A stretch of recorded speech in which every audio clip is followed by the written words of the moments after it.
कलमा पढ़िया उत्तों उत्तों ते गल अंदरों ना मैं जानी। पत्थरां विचों हीरे लब्भां ते मिट्टी ना मैं छानी। दिन लंघ गए सुखां वाले गमां दी आ गई रात वे बुलिया। कली जान ते गोपा नेरा संगी छड़ गए राह विच बुलिया। औखे पैंडे रब ना लभ्या थक हार के सो गए बुलिया। मस्ती दे विच उम्र गुजर गई दुनिया दे विच खो गए बुलिया। बुले शाह असा जोगी होए साडे सप्पा नाल जराने। साडे अंग अंग जहरां चढ़ियां साडा दर्द ना कोई जाने। अखियां होर किसे नू क्यों वेखन जिदों खोट ईमान विच कोई नहीं। तेरे दिल दियां यार खुदा जाने साडा होर जहां विच कोई नहीं। लख मिन्नतां ला हासल एक मिन्नत कीती मन यार गया। एक मसला जे जबरदस्त सही जो समझ गया लंघ पार गया। तेरे पल्ले रहिंदा कख नहीं जे वेखन वाली अख नहीं। तू वेखे नफ्स दी ख्वाहिश नू एवें जन्नत पिछे थक नहीं।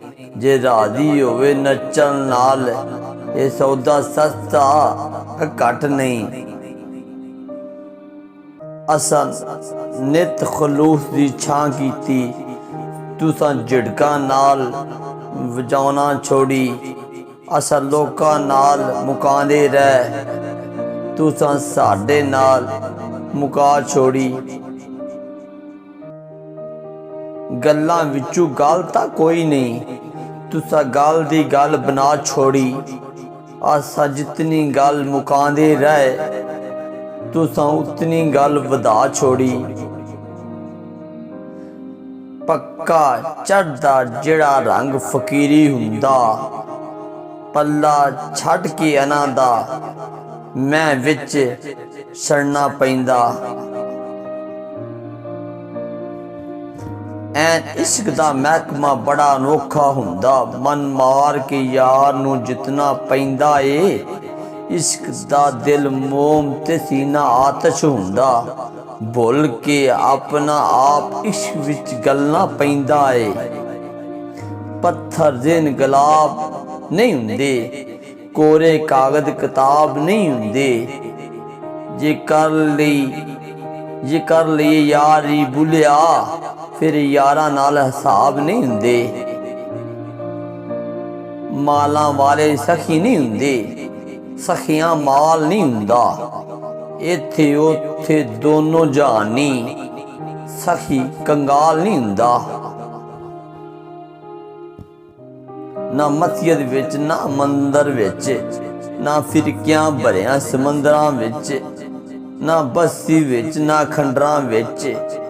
रब रचाई खेड मन अंदरां विच। जिथे झूठ दा राज होवे छाडो महफिल मेले फरेबी भरियां रौनकां नालों बेहतर जंगल बेले।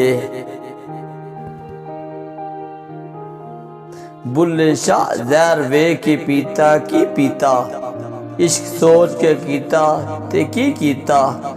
दिल दे ते दिल लैन दी आस रखी वे बुलिया प्यार इहो जा कीता ते की कीता। जिहड़े लोकी रब नू भुल जांदे ने ओ शैतान दे हथों रुल जांदे ने।